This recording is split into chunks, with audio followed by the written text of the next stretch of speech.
নমস্কার। প্রতিদিনের মতন আজকেও চলে এসেছি নতুন একটা রেসিপি নিয়ে। তো আজকের রেসিপিটা করব পেঁয়াজ রোল। আর এই রোলটা আমি কিভাবে করছি আপনারা তাহলে দেখতে থাকুন।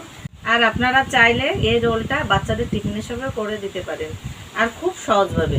বাচ্চারা অনেক সময় হয় না যে একঘেয়ে টিফিন নিতে নিতে ওদের ভালো লাগে না, খেতেও ভালো লাগে না, মুখে কোনো রুচি আসে না। তো এরকম একটু নূতনত্ব খাবার দিলে পরে খুব মজা করে খাবে। তো আজকে আমি সেই রেসিপিটা করব, আপনারা দেখতে থাকুন তাহলে। এখানে ময়দা নিয়েছি, ময়দাটা এবার ঢেলে নেব। লবণ দেব, সাদা তেল। ময়দাটা এইভাবে আস্তে আস্তে ভালো করে ময়ান করে নেব। এই দেখুন, তেল আর লবণটা দিয়ে ভালো করে ময়ান করে নিয়েছি, আর হাতের মুঠে চলে এসছে কত সুন্দর। ঠিকঠাক হয়ে গেছে ময়ানটা। এখান থেকে অর্ধেকটা ঢেলে নেব।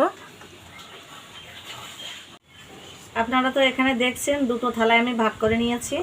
এখানে আমি টমেটো পেস্ট করে ছেঁকে টমেটোর যে রসটা হয় সেই রসটা আমি বের করে নিয়েছি, আর বাকি যে ছাকাগুলো ছিল ওগুলো ফেলে দিয়েছি। তো এটা দিয়ে আমি একটা থালায় মেখে নেব, আর শুধু জল দিয়ে একটা মাখবো। এবার অল্প অল্প জল দেবো আর একটা ডো তৈরি করে নেব। এই ময়দাটা মেখে নিয়েছি, এইবার এইটা মাখবো। এখানে যে আমি টমেটো পেস্ট করে নিয়েছি, এবার ফুড কালার দিয়ে দেবো 2 ফোঁটা মতন।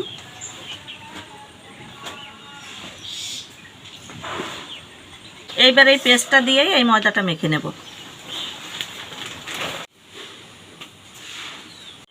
এই ময়দাটায় আলাদা করে জল ব্যবহার করা যাবে না, এটা দিয়েই মাখতে হবে। এবার একটু সাদা তেল দিয়ে দেবো উপর দিয়ে। এইভাবে আস্তে আস্তে তেলটা দিয়ে দেবো। এবার ঢাকা দিয়ে আমি 10 মিনিট রেখে দেবো, তাহলে সফট হয়ে যাবে। 10 মিনিট হয়ে গেছে, এবার ঢাকনাটা তুলে নিলাম। এবার এখান থেকে আমি লেচি কেটে নেব।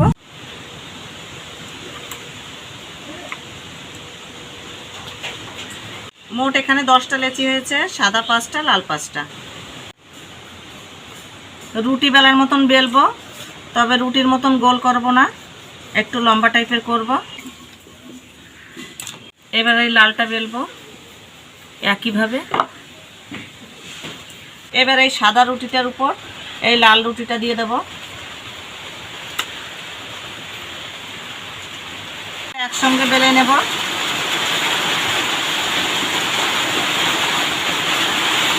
বৃষ্টি এসে গেল। তো এখানে আমি দুটো রুটি বেলে নিয়েছি, আপনারা তো দেখলেন, একটা সাদা আর একটা লাল। তো সাদাটার উপরে লালটা দিয়েছি, আপনারা তো দেখেছেন। তো পুরের জন্য এখানে আমি ছানা নিয়েছি।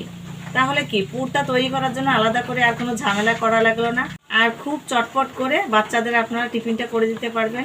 আর কেন বলেছি বলুন তো, যে বাচ্চারা খুব আনন্দ করে খাবে। তো যেহেতু ছানা, এনে খা। আর বাচ্চারা কিন্তু ঝালটা খুবই কম পছন্দ করে, মিষ্টিটা কিন্তু দারুণ খায়। তো এবার আমি পুরটা দিয়ে দিচ্ছি। এবার একটা চাকু নিয়েছি, এখান থেকে কিছুটা জায়গা ছেড়ে আমি কেটে নেব।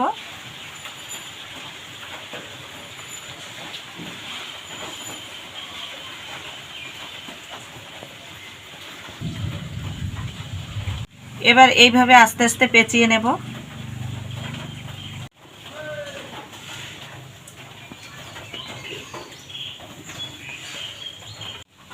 এবার এই সাইড থেকে একটু এইভাবে চেপে দেব। এইবার রোলটা করে নেব।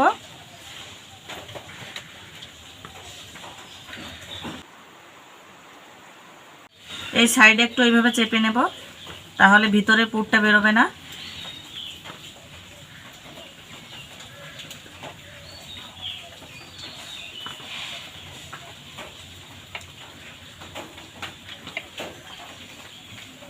এই সাইডের মুখগুলো একদম চেপে দিয়েছি। এইভাবে প্রত্যেকটা তৈরি করে নেব। দেখুন দেখতে কত সুন্দর লাগছে, কেন বাচ্চারা পছন্দ করবে না বলুন তো। এইভাবে আমি সব রেডি করে নেব। এবারে এক এক করে প্লেটে সাজিয়ে নেব।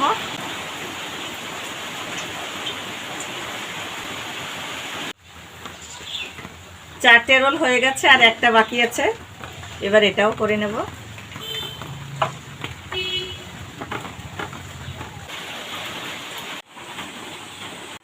এই দেখুন এখানে 5টা রোল হয়েছে, আর দেখতে কতটা সুন্দর লাগছে তাই না? খেতে তো নিশ্চয়ই আরো ভালো লাগবে। তো এদিকে আমি তেলটা বসিয়ে দিয়েছি, তেলটা গরম হয়ে গেছে। এবার এক এক করে ভেজে নেব।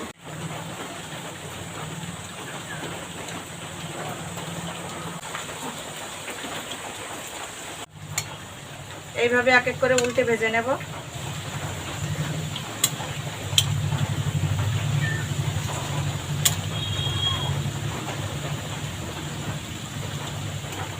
উপর দিয়ে এইভাবে তেলটা দিয়ে দিচ্ছি, দেখুন কি সুন্দর ভাজা হয়ে যাচ্ছে। তেলটা এইভাবে ভালো করে ঝরিয়ে নেব। দেখেই মনে হচ্ছে কতটা মুচমুচে।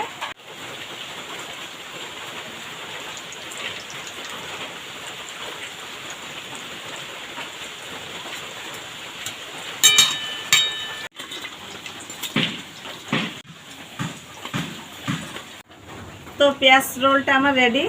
আর কতটা সহজভাবে করলাম আপনারা তো দেখলেন। আর পুর করার ঝামেলা ছাড়াই আমি রোলটা করলাম। এবার একটু খেয়ে দেখবো কেমন হলো।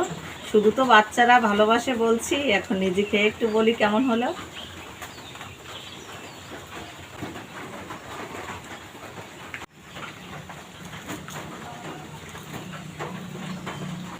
তেলের ময়ানটা এত সুন্দর মিশেছে, এতটা খাস্তার মুচমুচে হয়েছে, কি বলবো, বলার আর ভাষা নেই কোনো। আপনারা অবশ্যই একটু বাড়িতে ট্রাই করবেন, তবেই বুঝতে পারবেন দিদিভাই সত্যি বলছে কি মিথ্যে বলছে। দারুণ লাগছে খেতে। দেখুন শালিক পাখিটা আবার চলে এসছে খেতে। ও বুঝতে পারছে যে আমি এখন খাচ্ছি, ও ঠিক চলে এসছে। এনে এনে খা। ও ঠিক বুঝতে পেরেছে রান্নাটা শেষ। কি করে বুঝতে পারে আমি বুঝি না। সকাল দুপুর আর সন্ধ্যার আগে কমন প্রতিদিন আসবে, আর এসে কি করবে, আমার দরজার সামনেই দাঁড়াবে। এবার আমি দেখে কি করব, আমারও মনটা খারাপ লাগে, ওকে আমি খেতে দিই। ও ঠিক এখন চলে এসছে। তো এরকম নিত্য নতুন রেসিপি পেতে রুম্পা উইথ ভিলেজ ফুড চ্যানেলটি সাবস্ক্রাইব করবেন। আপনারা ভালো থাকবেন, সুস্থ থাকবেন। দেখা হচ্ছে নেক্সট ভিডিওতে। Bye bye, tata.